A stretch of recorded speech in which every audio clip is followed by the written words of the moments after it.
ton of calls coming in, but most of them aren't police, firefighters, EMTs, nurses, doctors, or U.S. military, hazmat, WMD, chem, bio, trained. That's who the phones are open for today, at least right now, because we have a guest coming on. Robert David Steele ran major CIA operations overseas with the U.S. Army and other military groups. I mean, just not an armchair CIA analyst or something, but someone who's actually been in it all over the world. He said 2 weeks before the first Ebola case showed up in the U.S. that his intel was they were going to have an Ebola false flag in the United States. We'll play that clip right now. Here it is. They will have another false flag. In fact, the false flag I'm hearing about is a simulated Ebola attack in which they actually use biochemical weapons that dissipate, but then they pretend that it's Ebola and that it has been brought here by Saudi martyrs.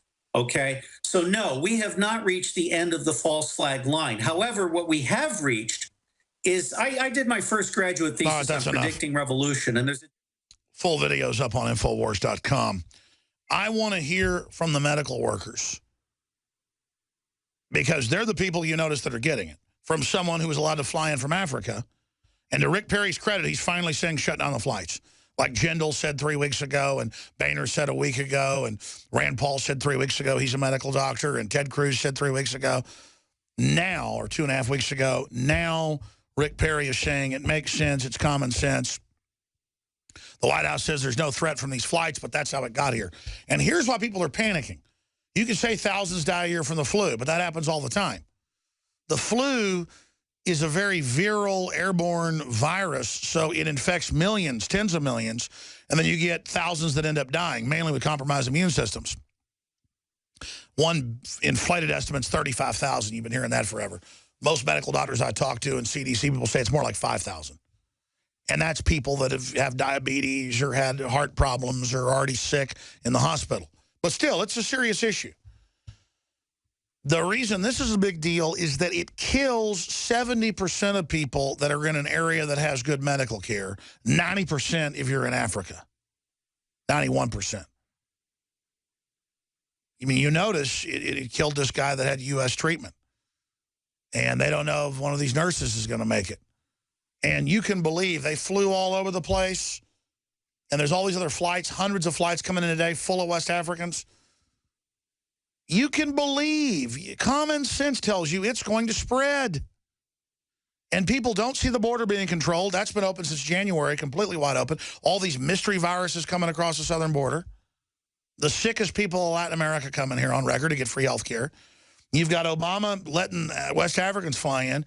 You've got panic on cruise ships, panic everywhere. You've got 5,000 U.S. military, it was 3,000, now 5,000, who don't even have hazmat suits. That's in the news today. This isn't like the flu where you get it and you throw up and, you know, sit on the toilet for a couple days. This is your kid gets it. My kid gets it. 70%, 70%. I'm going to be putting them in the ground. That's why people are hopping mad. And who would have thought I've been warning about this and then it pops up in Dallas? I mean, not fun. In the last few weeks, all these ACL people down here from Dallas just running around coughing and vomiting all the street drunk. I mean, who knows? It can spread for 70 days in semen, 21 days in the rest of the body. By the way, the big dirty secret is that Ebola is really sexually transmitted. That's one of the main ways you get it. It lives in men's testicles. That was even in Reuters. So it can live in there at least 70 days and spread that way. So this is not fun. This isn't like AIDS that kills you over a decade and is hard to get. This is Ebola. And they keep telling you, oh, it's super hard to get. No, it's not. 2 nurses got it from one guy. And now those nurses with fevers and stuff were on airplanes. The CDC told the one nurse, oh, go ahead and fly. We don't care you were an Ebola nurse. We don't care you called and said, I have a fever. Is it okay if I fly? Turns out she had Ebola.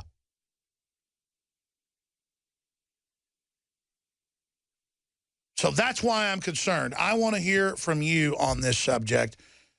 Here's the toll-free number for police, medical workers, EMTs, military, because they're saying in CNN, military preps team for Ebola response in U.S.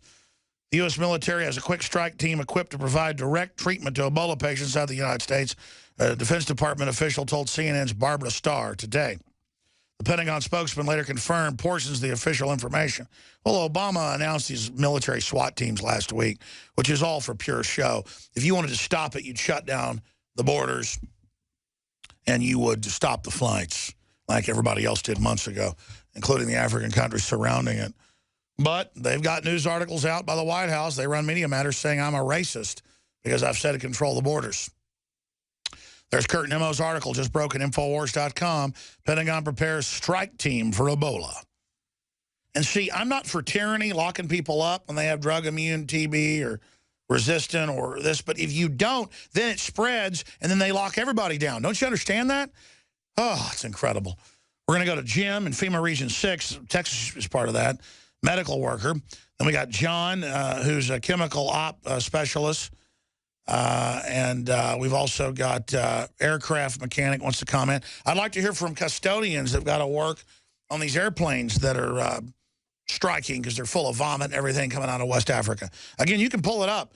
People are flying in, dying on airplanes, and they don't even test them. They just say, oh, they don't have Ebola. The man died of a vomiting fit flying into JFK Thursday night, but they said no Ebola without even doing a test. I mean, it looks like a cover-up. Let's get to one call before we go to break. Jim, you say you're a medical worker. What's your take on this? Problem, reaction, solution. I would like to get your take on this being a big, huge placebo pill, a CIA psyop, false flag drill to take more of our civil liberties. Well, that's what Steele, Robert David Steele, formerly with the CIA, said 2 weeks before this guy even showed up in the news. Now, since then, he was back on one of my guest hosts, I think it was David Knight, and said, well, he's not sure if this is that, but that's what he was, quote, hearing. We're going to talk to him coming up in the next hour and take your calls. But I think there's real Ebola in Africa. Something's killing everybody. Is it the vaccines? The major African newspapers with epidemiologists and virologists are saying this is a false flag 3 weeks ago. And the government has a history of putting stuff in vaccines and doing this. My grandmother got polio from the polio vaccine in the 50s, so could be. What do you think? Absolutely. This has everything to do with vaccinations. I don't believe that it has nothing to do with Ebola, but I think it has everything to do with mass vaccinations, and it's a way to keep us down, to keep us in a fear state. That's why I believe it's just a big, huge placebo pill. Well, it's kind of like Red Adair, as I said last week, would blow up oil well fires with a bigger explosion. You've got dozens and dozens of scandals, everything from Benghazi to Fast and Furious to the IRS going after people to the NSA to our government funding Al-Qaeda and changing the name to ISIS. And so then you have this huge Ebola thing that even though it makes Obama look bad, it allows his buddies, this guy with Al Gore, who used to run Al Gore's operations, are going to be able to control the hundreds of billions of dollars doled out in the Ebola, Fight Ebola Fund. And then Obama skates off with pardons into the sunset. I think you're really onto something. Well, keep doing a good job. I'm going to keep taking the colloidal silver and the Beyond Tangy Tangerine. It's good to keep your immune system up anyway in case this isn't a false flag. But we have to remain diligent and, keep moving forward. I'm glad you make that point. I am not, in my gut, I am less worried about Ebola than I am about MRSA and all these antibiotic-resistant bacteria and drug-resistant viruses that are just killing people all over the place. That's why I'm trying to boost my body's natural defenses with the entire InfoWarsLife.com line of products, whether it's Beyond Tangy Tangerine or Colloidal Silver or Survival Shield Nascent Iodine X2. That's the type you can ingest, and it is so good for the body. That's exactly what I'm doing, and it supports the transmission. So, folks, visit InfoWarsLife.com today or 888-253-3139. From the water table to our soils to the atmosphere itself, our world is becoming more and more toxic each and every day. But it's not just the air outside that's toxic. Indoor air has been shown to have 2 to 5 times higher concentrations of pollutants than even outdoor air. And most Americans spend 90% of their time inside using toxic chemicals within their homes. There are more than 42 million smokers in the United States. Well over 1,000 types of mold and mildew linked to numerous conditions. And don't forget the fact that 6 million Americans live with pets they're allergic to as well. When I began to research these statistics, it was clear to me it was time to start cleansing my lungs in order to combat the toxic environment that we cannot escape, but that we can fight back against. Made with organic and wild cultivated herbs and manufactured in the USA, the new InfoWars Life Lung Cleanse is here in a convenient spray bottle that can be brought with you throughout any toxic environment. Now available exclusively at InfoWarsLife.com or by calling toll-free 888-253-3139. Hey, now you can watch The Alex Jones Show live as it happens at Infowars.com/show.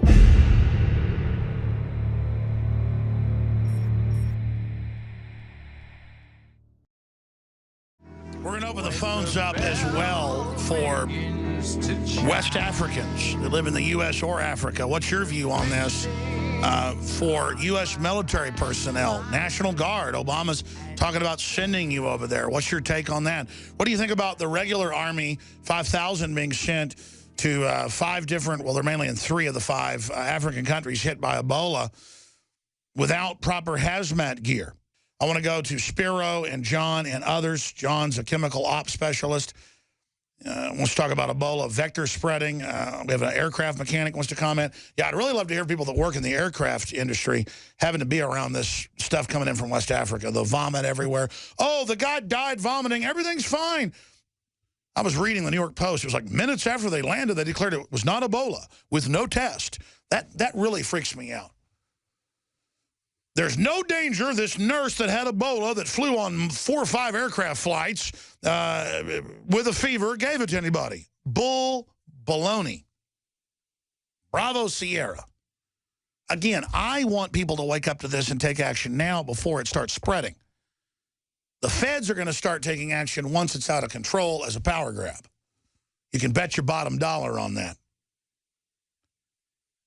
But now the Pentagon has prepared its, quote, strike team for Ebola. Kurt Nimmo has an article on it at Infowars.com right now. Let's go to Spiro and then to John. Spiro, you say you're an aircraft mechanic. Are you talking to other folks that are having to clean up these planes? I know for 3 weeks in New York and other areas where folks are coming in from Africa, mainly vomiting everywhere, they don't want to clean up vomit from places hit with Ebola. Sounds like they're conspiracy theorists. I think they should get some chips and eat it like dip. I mean, Obama said there's nothing to worry about, right? Well, you know, I tell you what, it's really concerning to me and a lot of people I work with. I've been in the industry for more than 10 years now. Why? It only kills 70% of people that get it. What are you worried about dying for? Obama played golf for 4 hours last night before having a 10-minute meeting on Ebola, and his Ebola czar didn't show up for it. What's wrong with that? How about Obama fly with all these Ebola patients, huh?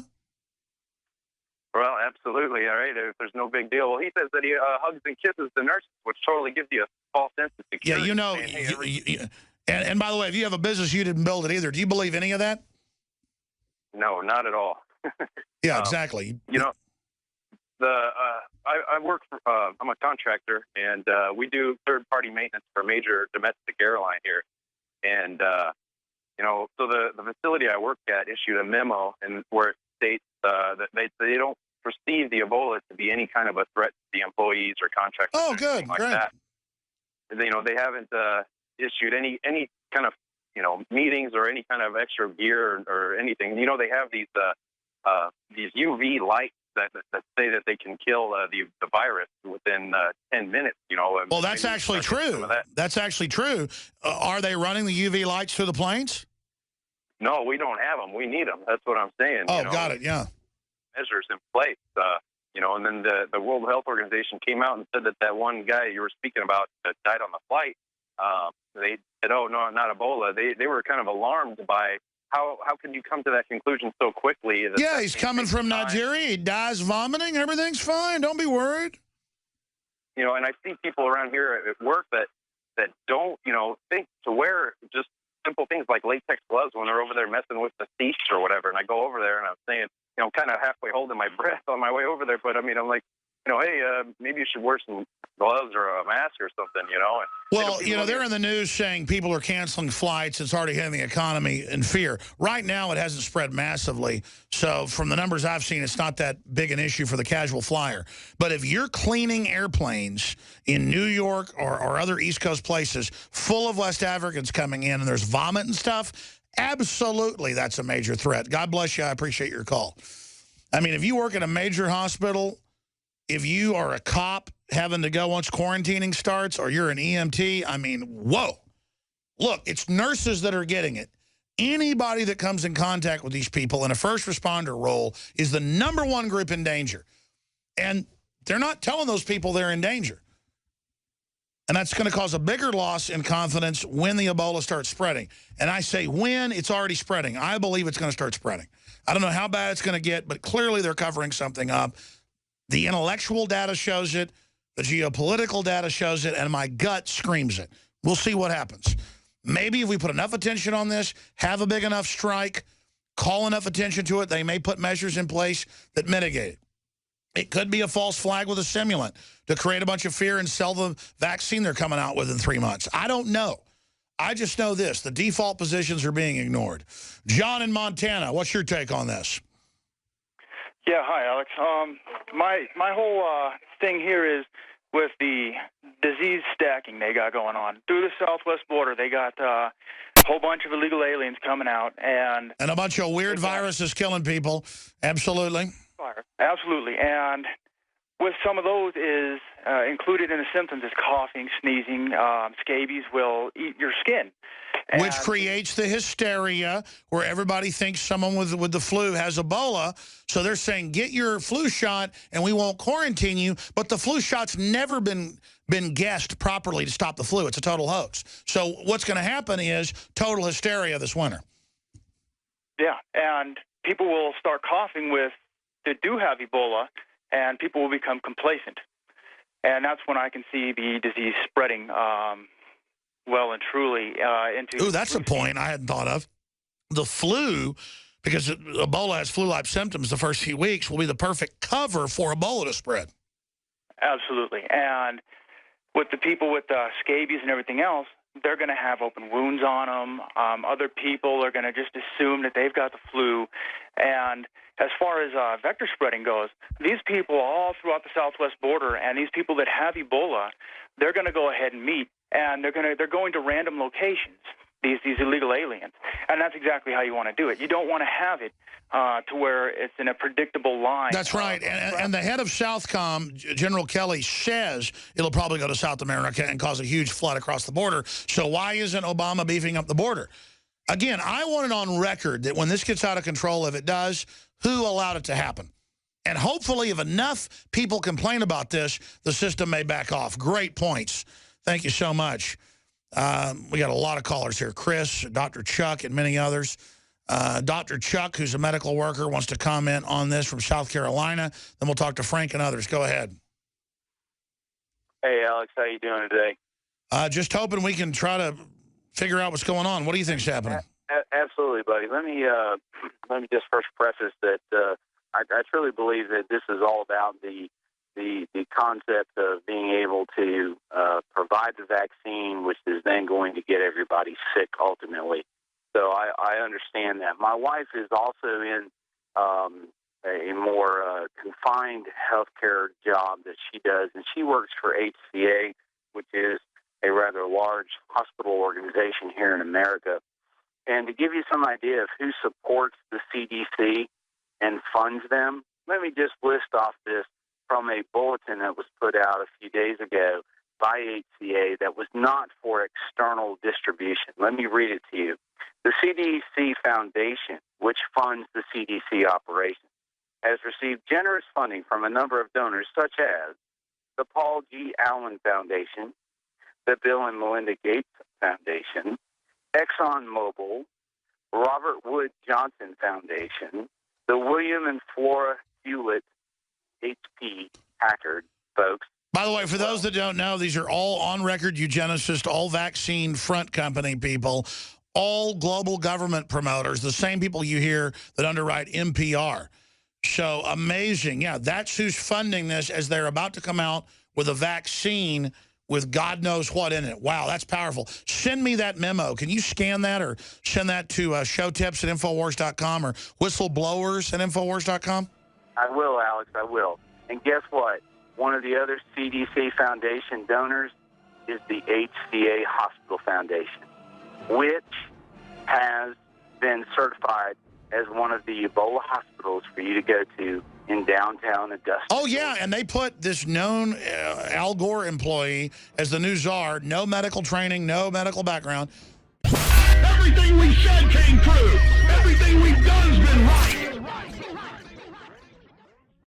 Well, we got Army paramedics like Jennifer calling in. We've got Michelle in South Carolina reporting on hospitals volunteering to take Ebola patients. Oh, yeah, I've heard that. Oh, bring them here. Spread it. We've got retired medical workers wanting to comment. Chris in North Dakota, Chem Bio and radiology specialist, wants to comment on what's happening. What do you think's going on? Well, I don't know exactly what's going on with the government, but I just want to let people know. Now, this is information that I've received, and it might be a little outdated. But what people need to know about Ebola is that as long as you don't have any open sores in your skin and you don't get the contaminated substance in your mouth, your nose, or your eyes, generally you're protected. Now, when it comes to the two nurses that were working on Mr. Duncan down in Dallas, what I surmise what happened and how they got infected is in the late stages of the virus, your internal organs are liquefying. And what happened with him is his eoli, the air sacs in your lungs, were bursting and filled with fluid similar to pneumonia. And when you're coughing and you're going to be expelling those heavy droplets out into the air into a 3 to 5 foot radius. And so if they had any charts, any pens, anything like that they set down on a hard surface that they didn't decontaminate after they took off and they down dressed, they got out. No, I agree with you. Plus, they told them to put tape around their necks. They could pull some skin off, do that. My point is this. I'm no virologist, but it used to hit like 36 people, and it'd be a national news story or a world story. Now it's got thousands. It's mutated. It lives in the body longer. It's clearly getting stronger. So what you're going off of is the old Ebola. We don't know yet what's happening with this new one, but it's certainly radically different. And that's my point exactly, is with, as you were commenting on earlier, how many infections. They estimate that after every third to fourth generation of infection, so you got one person spreads it to two people spread it to four people spread it to 8 people. By the time you're getting to that 8 people that are infected, the virus is going to mutate by that fourth generation of infection. And with all these millions of people that are getting in Africa, they believe it may go airborne very soon, and that's the $64 trillion issue. Thank you so much. Let's go ahead and go to Jennifer in Pennsylvania, a former Army paramedic. What's your take on this, Jennifer? Hey, Alex, huge supporter of your everything, all your products. Thank you. Thank you. Mine is about the Hippocratic Oath. My question is, maybe to you or the audience, we all have to take an oath, just like the president has to take an oath, just like... Yeah, do no harm, Hippocrates, yes. We know the oath probably doesn't mean much to them, but people have died because of that oath.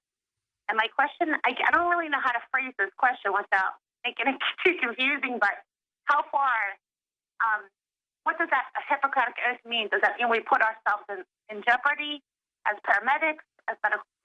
Well, you got to triage it. And so you contain the African countries, you try to give them aid, but you don't let it spread. I mean, the Hippocratic Oath says you don't let a contagion spread. That's first off. They've inverted it to say, bring all the Ebola patients here. It's like Joe Biggs went to UT and 17 or 30 people said, bring Ebola here. House it. You know, basically get Ebola to prove you're liberal. So that's kind of an inverted Hippocratic Oath. You contain it, you help those as much as you can, but it's a triage. You don't spread it to show that you're, liberal.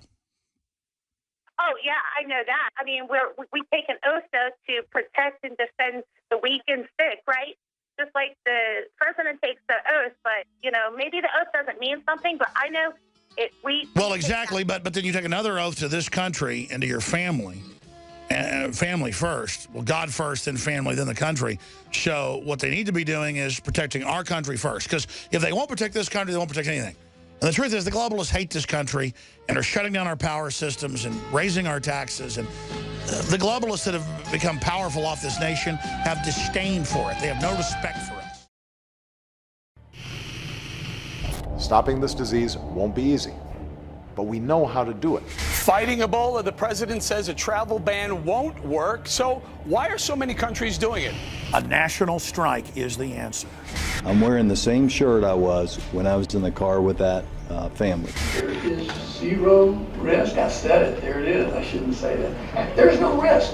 If there were any risk, I would not expose myself or my family. A national strike will force Obama and the federal government to secure the borders and stop West African flights.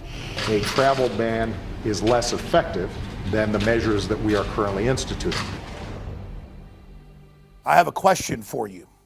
Do you want to end up like West African countries that are in a stage of panic and total collapse, with the UN estimating that over 1 million people will end up getting Ebola by December? We are calling for a nationwide strike starting next Monday through Wednesday for you to stay home, especially if you're medical workers, police, EMTs that are going to be hardest hit by this, to draw attention to the fact that the federal government is on strike and not doing its default job, allowing these flights to come in. Even the Speaker of the House has said stop the flights. Senator Ted Cruz, Rand Paul, Governor Jindal of Louisiana, but not President Obama. He's out defending this. Now remember, it was someone flying in from Africa that brought it here, now spreading to nurses and clearly others. Why do they want it here? To create a bigger crisis, to get more funding, to be a political distraction from all the other scandals. And the new czar, who works for Al Gore previously, who has no Ebola background or experience, no medical training, he's an expert at divvying up tens of billions in funding to insiders to run the Ebola disaster, where literally hundreds of billions could be made, not just on the vaccine, but on the disaster itself. So go to Infowars.com or PrisonPlanet.com. Get the article with the hashtag #StopEbolaStrike.